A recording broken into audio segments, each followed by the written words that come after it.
So one of the things that you need to do when you are making your website is that it must, all the images must be formatted correctly. So we did learn how to format the images in general, and we know how to scale them via code. But the best thing to do is to actually make them the scale that they're meant to be represented in.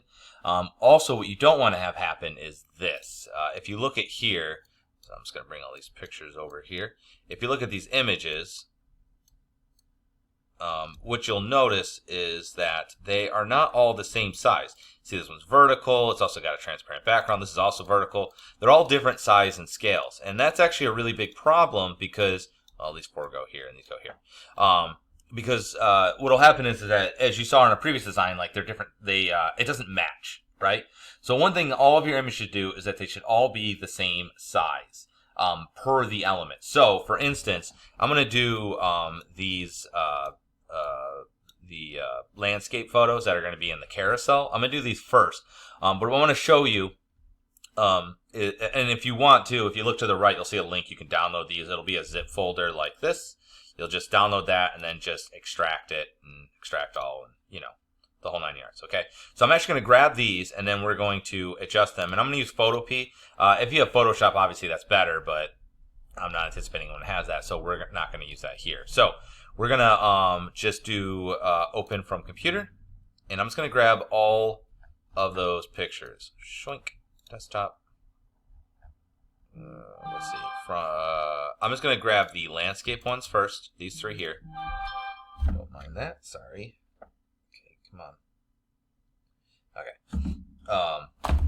And so I have all three of them, all right? Now what you want to do is go to the properties. Let's see, info. Okay, so if you look, this is 1092 by 1024, 615 by 590, and blah, blah, blah, blah. You want to find the one that is the lowest common denominator. So for me, it's this image, okay? So I'm going to use this one as my scale for the other ones because this is clearly the smallest one, okay? So you can also do it by doing this. If you go over top of them and then right click and go to properties, which you couldn't see, but down there it said properties. If you look through, usually it will tell you, maybe it's details. There you go, details. It told me the picture's right there. On a Mac, I think it's right click and you'll see get info. Properties is down here, but you can't see it, but it says properties down in the corner. Okay.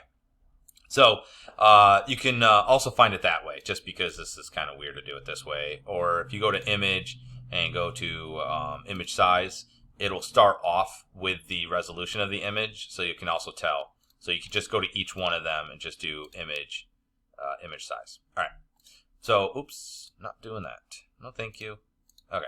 So what we're going to do is I'm just going to basically grab these other two pictures and put them in here. So I'll start with this one. Just go to the marquee select tool. I'm going to hit Control A for select all, or you go to select all. And then I'm going to Control C for copy, or edit copy. Go in here and then just hit Control V, and that's going to paste it. Great. Let's go to the other one. Same thing. Control C, and then we will paste it in here. Okay, so Control V. So you can see I have the three pictures in here. Okay. So the mountain one's fine because that one's full. So I'm just going to go ahead and turn just this one on, and I'm going to hit Control T. Hopefully nope, that makes a new tab because we're on a Mac. Okay, so we're just going to go to Edit and then Free Transform. Oh, it's Alt Control T on here. Okay, most of the hotkeys are the same, but they're a little bit different if you're on a whatchamacallit here. So let's see. Okay, good. So you can see the edges there. So I'm just going to go up to the top here, and then you have to hold Shift as you pull the handle. So make sure you're holding Shift, and I'm just going to snap it up to the left here. Hold Shift, and I'm going to go like that, and it's kind of the same resolution. So that was pretty easy. Just hit Enter. Then we'll go to the next one. Select this one. We can also just have transform controls turned on, but this picture is really big, so that's why we're not seeing the transform control. See? So I'm going to go to the top, make sure I'm holding, oops, undo that, which is Control Z. I'm going to hold Shift as I grab the corner and pull it down, pull it over, pull it down, pull it over. Come on, pull it down, pull it over. One of the main reasons why Photoshop is better, if for no other reason for us, is just the fact that it's going to be a heck of a lot more responsive. Pardon my heckin' language. All right, let's see. Okay, good. So I'm just going to like this. And then you can see, right, to the edge now. So I have to make a decision. I can either leave bars here. So what I would do is when I save this, turn these both off and just have white here or black. We could do that. Or I can just cut part of it off. And I'm just going to cut part of it off because it's a little bit easier to deal with. So I'm just going to go like this. And then we'll just pull this one up this way. So to make sure it fits it. So obviously some of it's going to get cut off. All right. Once you've done that, all I'm going to do now is just save this. So I'm just going to go File, Export As, and I'll just export them all as JPEGs.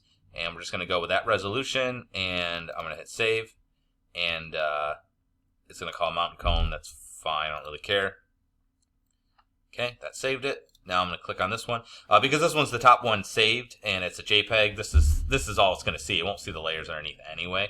It's going to flatten the image anyhow. So then we're going to like this, do the same thing again. File, Export As, JPEG. Again, save. It's going to save it as Mountain Cone again. That's fine. It'll be Mountain Cone 1, 2, and 3. Then turn this one off, and oops. This one I don't have to save because it's literally the same size as the others. So that's really not that big of a deal.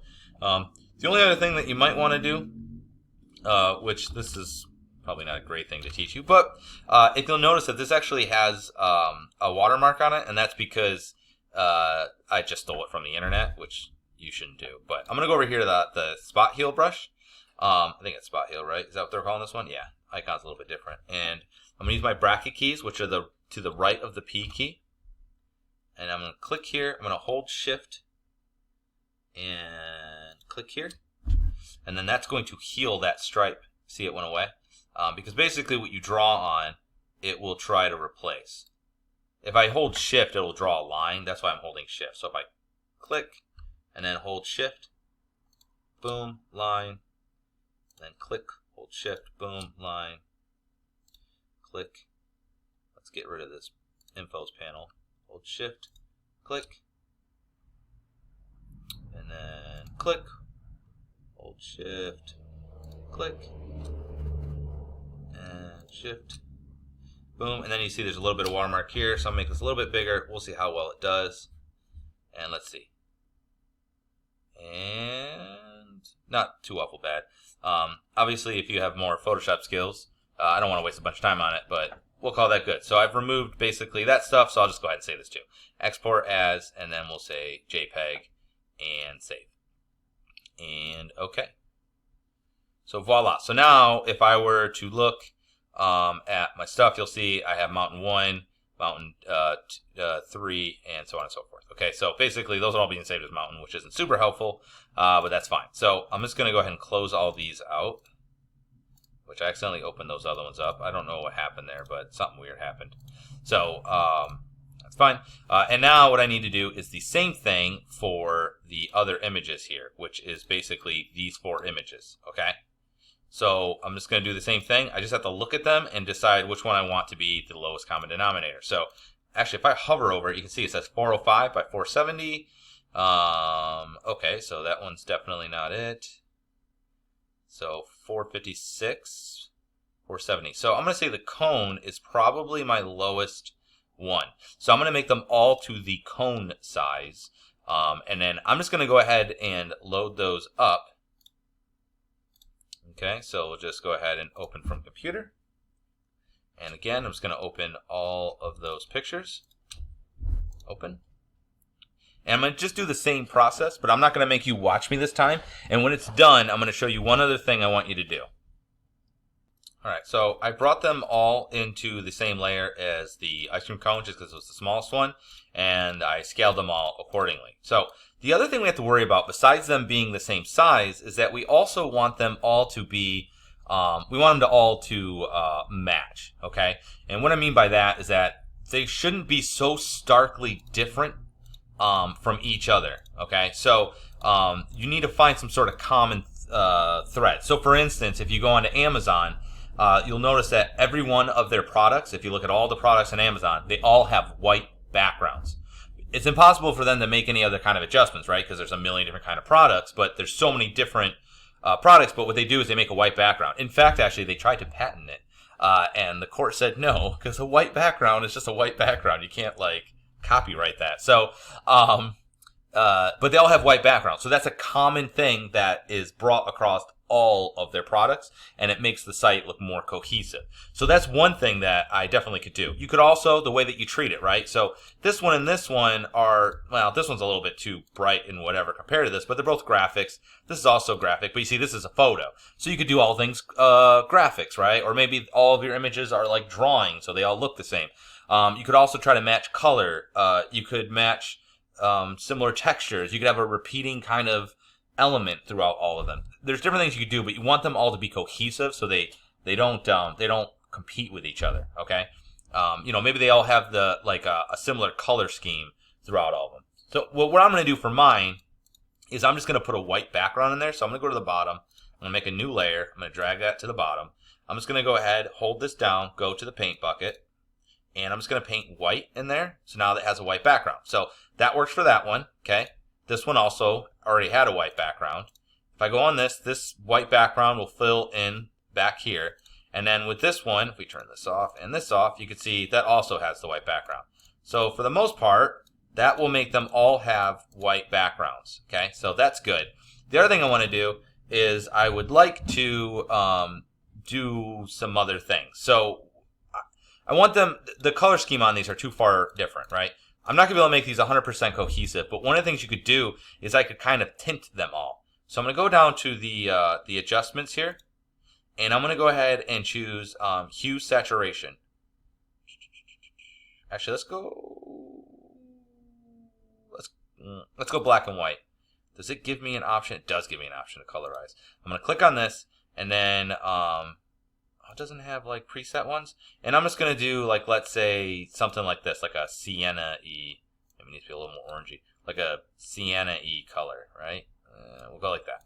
Now you're going to see, and then we'll hit OK. So now we have this black and white layer or matte or effect here. You can see it's making it too strong because they're all now with that. You'll see is that it makes them all match better now, right? Like that matches this pretty easily, but it's too strong because it's overriding. So I could leave it 100%, but instead I'm just going to grab this, take the opacity down, and you can see if I go all the way down or up. So I'm just going to go, something like, let's say 41.